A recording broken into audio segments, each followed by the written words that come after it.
तो नक्समोस की हम जब बात कर रहे थे तो हमने बात करी फॉरगेटफुलनेस, हिस्टेरिकल कंडीशंस, स्लीपीनेस को हमने कंपेयर किया ओपियम के साथ। अच्छा, इसकी जो नेक्स्ट चीज होती है वो होती है इसकी थर्स्टलेसनेस।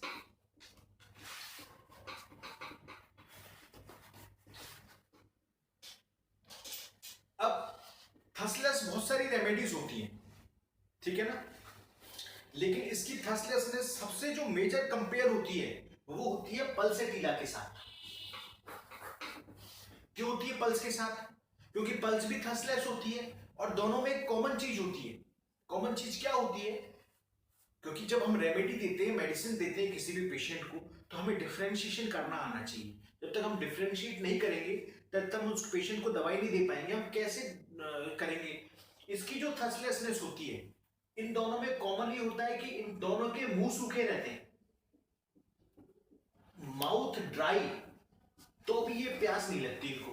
भाई कई लगते हैं ना मुंह सूख रहा है पानी पिलाओ यार, मुंह सूख रहा है मेरा, इनके तो मुंह सूखे रहते हैं तो भी ये पानी पीना नहीं चाहते, ठीक है ना। अच्छा, इसका तो इतना मुंह सूखा होता है कि इसकी जो सलाइवा होता है वो भी कॉटन लाइक हो जाता है, कॉटन लाइक सलाइवा। और इसका जो फ्रेनम होता है, जीभ के नीचे का तंतु, वो इसकी जीभ से जुड़ा होता है। इतनी ड्राइनेस हो जाती है इसकी जीभ के अंदर, ठीक है ना, जिसको क्या कहते हैं, किताबों में तो लिखा हुआ है the tongue is attached to the roof of the mouth. But roof तो छत होती है, upper palate is the roof, गलत लिख रहा है। The tongue is attached with the floor of the mouth, क्योंकि फ्लोर ऑफ द माउथ से जो टंग अटैच है वो फ्रेनम से अटैच है। तो इसकी टंग कैसी दिखेगी? मैं दिखाता हूं आपको, देखिए इसकी टंग ऐसी होती है,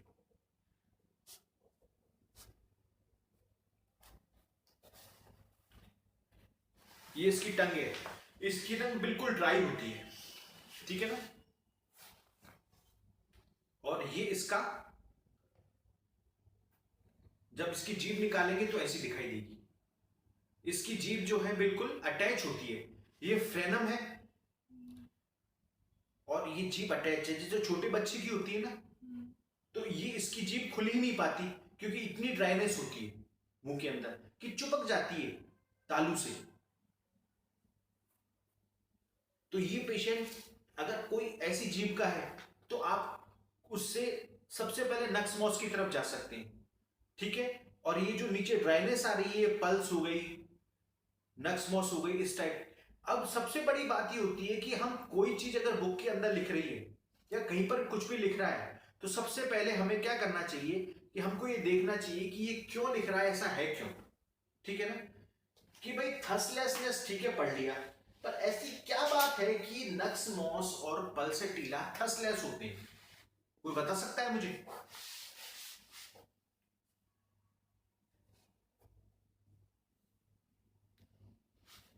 आप बता सकते हो? ड्राइनेस ऑफ म्यूकस मेम्ब्रेन भी नहीं, वो तो एक रीजन हो गया। पहले तो ये बताएं थर्स्ट का रीजन क्या होता है बॉडी के अंदर। हमें कैसे लगता है कि हमें भूख लगी, हमें प्यास लगी? आपने फिजियोलॉजी पढ़ी है? फिजियोलॉजी में जब भी कुछ हमारी बॉडी के अंदर होता है वो बॉडी के हमारे सारे एक्शंस किससे जुड़े हैं? हमारी एंडोक्राइन से। हमारे जितने भी हार्मोन हैं सब एंडोक्राइन से जुड़े हुए हैं, चाहे वो सेक्स हार्मोन हो, चाहे वो थर्स्ट का हार्मोन हो, चाहे वो एपेटाइट का हार्मोन हो, ठीक है ना। और उन सब का बाप कौन है? उसकी मम्मी कौन है? Pituitary gland. और उनका बाप कौन है? हाइपोथैलेमस, ठीक है ना।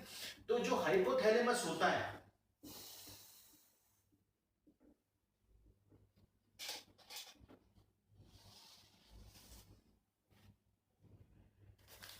ये क्या करता है, इसको पता पड़ता है कैसे, थर्स्ट का कैसे पता पड़ेगा इसको? इसको पता पड़ता है ब्लड की विस्कोसिटी से,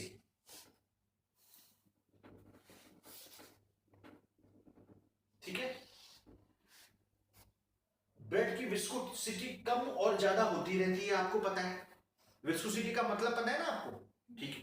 ब्लड की विस्कोसिटी कम या ज्यादा होती रहती है। अब ये कम और ज्यादा क्यों होती है? आपको पता है ब्लड जो है आर्टरीज में रन करता है, और हर आर्टरी फिर आगे जाके कैपिलरीज में चेंज हो जाती हैं। ये कैपिलरीज फिर टिश्यूज और सेल्स के अंदर जाती हैं। यहां पर इन कैपिलरीज और टिश्यूज के और सेल्स के बीच में चीजों का आदान प्रदान होता है। वो आदान प्रदान किस बेसिस पे होता है? ऑस्मोसिस। ऑस्मोसिस के बेसिस पे होता है। ऑस्मोसिस किस बेसिस पे चलता है? ज्यादा से कम की तरफ चलता है। परमेबिलिटी के बेसिस पे। जो ज्यादा है, जहां पर ज्यादा है, ज्यादा थिन है, वहां से कम की तरफ जाएगा। जहां ज्यादा पानी है वो कम की अधिक प्रेशर से लो प्रेशर की तरफ जाएगा। ठीक है ना? तो यहां से जो ब्लड थिन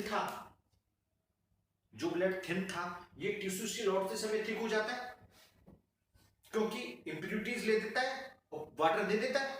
ठीक है ना? ये जब थिक होता है, इसका पता इसको कौन रेगुलराइज करता है? हाइपोथैलेमस। हाइपोथैलेमस ये ध्यान रखता है कि इसकी ऑस्मोलिटी ब्लड की कैसी है, विस्कोसिटी कैसी है। अब ये थिक हो गया, अब बॉडी के अंदर वाटर की जरूरत है, तो फिर ये इस हमारे थर्स्ट सेंटर की तरफ जाता है। थर्स्ट सेंटर को एक्टिवेट करता है पिट्यूटरी ग्लैंड से। पिट्यूटरी ग्लैंड हमें बताती है कि प्यास लगी है। ये पूरा प्रोसेस होता है, ये आपने फिजियोलॉजी में पढ़ा हुआ है।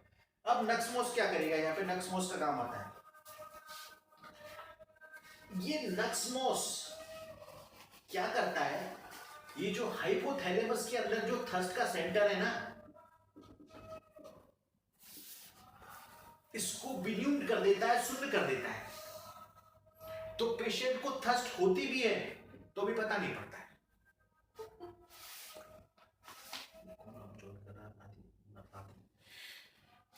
ठीक है ना? तो अब क्या है कि ये पता ही नहीं पड़ने देता कि ब्लड थिक हो गया कि थिन हो गया। तो पेशेंट ड्राई होता चला जाता है और उसको पता नहीं पड़ता। ठीक है ना? और जीभ चिपक जाती है, सब हो जाता है, पर प्यास नहीं लग रही सर। अरे मुंह सूख रहा होगा सर, प्यास नहीं मुझे तो। अब बस ये जरूर पता पड़ता है कि भाई मुंह सूखा हुआ है तो कुछ अजीब लगता है, तो वो मुंह के अंदर ठंडा पानी रख लेता है, या ऐसे फ्रूट्स रख लेता है कि जो कि सुकुलेंट होते हैं, मतलब तरल फ्रूट्स होते हैं, मुंह में रख लेता है। थोड़ा गीला रहे मुंह, बस प्यास व्यास तो मुझे है नहीं, पानी मुंह में रख लिया करता हूं। ठीक है ना? ओपियम भी यही करता है। ओपियम भी नर्वस सिस्टम पर जाके हर चीज को पैरालाइज कर देता है। ठीक है? तो ये क्या करेगा? थर्स्ट सेंटर पर जाएगा, हाइपोथैलेमस को शून्य कर देगा उस पॉइंट को, तो प्यास लगना बंद हो जाता है। अच्छा चलो ठीक है, इसका तो मान लिया। पल्स का बताओ भाई साहब, आप तो पल्स क्या करेगा? पल्स को कहते हैं विंड फ्लावर। इसका दूसरा नाम होता है पास फ्लावर, PASQUE फ्लावर। ये ब्लू कलर के होते हैं और ये जमीन से 10 से और 15 इंच की ऊंचाई पर ही उगते हैं। मतलब ये सरफेस के बिल्कुल पास में उगते हैं, बहुत ऊंचे नहीं उगते। तो जो सरफेस के पास उगता है उसको सबसे बड़ा फायदा क्या मिलता है कि उसको न्यूट्रिशन मिल जाता है, पानी मिल जाता है। भी बड़ा पेड़, ऊंचा पेड़ होता है तो नीचे से पानी चढ़ेगा, धीरे धीरे पानी होगा जमीन में, तब ऊपर चढ़ेगा, नहीं होगा तो नहीं चढ़ेगा। लेकिन यहां तो अगर हल्की सी बरसात भी हो गई तो अभी नमी आ जाती है इसकी, तो ये बहुत ज्यादा नमी के बीच में ये पौधा रहता है। तो जब बहुत ज्यादा नमी के बीच में ये पौधा रहेगा तो इसके पौधे में, फूल के अंदर खास बात हो जाती है कि इसके क्या होती है खास बात कि इसकी जो लीव्स होती हैं उसके ऊपर फाइन सिल्की हेयर्स होते हैं। ये हेयर्स इसके मॉइस्चर को दूर रखते हैं। तो ये ड्राई, आप जब भी ये फूल तोड़ोगे तो आपको ड्राई लगेगा क्योंकि इसके सिल्की हेयर्स होते हैं इसके ऊपर। तो पानी आता भी है तो वहां से झड़ जाता है, पानी दूर हो जाता है। तो ये पल्स के पेशेंट के अंदर क्या होता है, ये गुण आ जाता है, इसकी आर्टरीज के अंदर सिल्की हेयर्स हो जाते हैं। ठीक है ना? आर्टरीज के अंदर सिल्की हेयर्स हो जाते हैं तो वो क्या करते हैं कि जो ब्लड में हाइपोथैलेमस तो ठीक ठाक पानी दे रहा है बार बार, वो उसको पता है कि भाई थर्स्ट प्रोड्यूस करवा रहा है वो तो, ठीक है ना? लेकिन ये आर्टरीज के अंदर इतनी ज्यादा नमी हो जाती है, मतलब ये इतना ज्यादा पानी सोख लेती है कि ब्लड थिक हो जाता है। इधर हाइपोथैलेमस का कोई रोल नहीं रह जाता। पेशेंट को पता है कि मेरे को प्यास नहीं है, मैंने पानी पिया हुआ है, अंदर वो पानी आर्टरीज सोख रही है, तो क्या होगा कि ये थर्सलेस हो जाएगा और यहाँ जो थिक ब्लड है ये सब जगह जाएगा। थिक ब्लड क्या करेगा, थिक ब्लड सबसे ज्यादा जो करता है वो एक तो किडनी पर प्रेशर डालेगा और दूसरा लिवर को काम करने से रोकेगा। यही रीजन है कि जो पल्स का पेशेंट है वो हमेशा लिवर प्रॉब्लम से उसको प्रॉब्लम होती है, क्योंकि उसको पूरा पानी बॉडी तक पहुंच ही नहीं पाता है, उसकी सारा पानी आर्टरी सोख लेती है। और ये रीजन है कि इसको पैरों के अंदर वेरिकोस वेन्स हो जाती हैं, क्योंकि आर्टरीज ब्लड सोख के मोटी हो जाती हैं। ठीक है ना, तो ये मैं बाद में आऊंगा इसके ऊपर। अब देखो आपने देखा कि किसी भी डिजीज मेडिसिन के अंदर जो भी हो रहा है वो उसके रीजन से हो रहा है। ठीक है ना, तो अब आगे चलते हैं अपन। तो नक्समोस में बताने को कुछ ज्यादा नहीं है, इसमें एक सिम्टम जो बहुत इंपॉर्टेंट होता है वो मैं आपको बता देता हूं कि इसका जो पेशेंट होता है, जैसे एल्यूमिना में भी एक सिम्टम जो रह गया है कि एल्यूमिना जब कभी भी ब्लड देखता है तो उसके अंदर, या नाइफ देखता है तो उसके अंदर क्या होता है कि मैं खुद को मार लूं, पल्स होती है। किल हरसेल्फ। ठीक है ना, या ब्लड देख के घबरा जाता है, उसको लगता है कि यार ये ब्लड है, कहीं चाकू भी हो सकता है तो मैं खुद को मार ना लूं, तो घबरा जाता है ब्लड देख के कि कहीं कुछ है जो मुझे भी हानि कर सकता है। लेकिन नक्स मॉस्केटा का जो पेशेंट होता है ये अगर ब्लड देख ले जरा सा भी तो ये अनकॉन्शियस हो जाता है।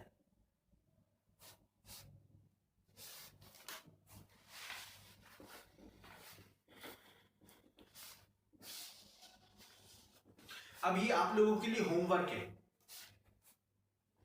नक्स मॉस का पेशेंट ब्लड देखकर अनकॉन्शियस क्यों होता है, ये आप मुझे अगली क्लास में बताओगे सब लोग, जो पर्दे के पीछे हैं और जो सामने हैं सब। ठीक है ना, कि ये ब्लड देखकर नक्स मॉस क्यों अनकॉन्शियस हो जाता है। ठीक है, अब ये नक्स मॉस जायफल जब हम खाते हैं तो जो जो सिम्टम आते हैं वही नक्स मॉस के सिम्टम है। तो मैं जायफल के सिम्टम आपको बताता हूं तो आप उससे कंपेयर कर लेना, आप जायफल पढ़ लेना, आपको नक्स मॉस याद हो जाएगी। ठीक है,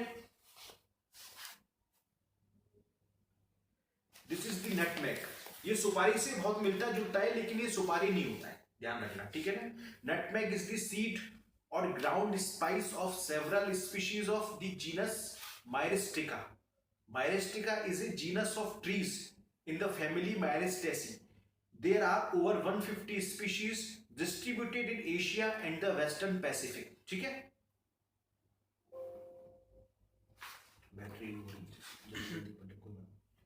ये इसका पौधा होता है इस तरीके का। ठीक है ना,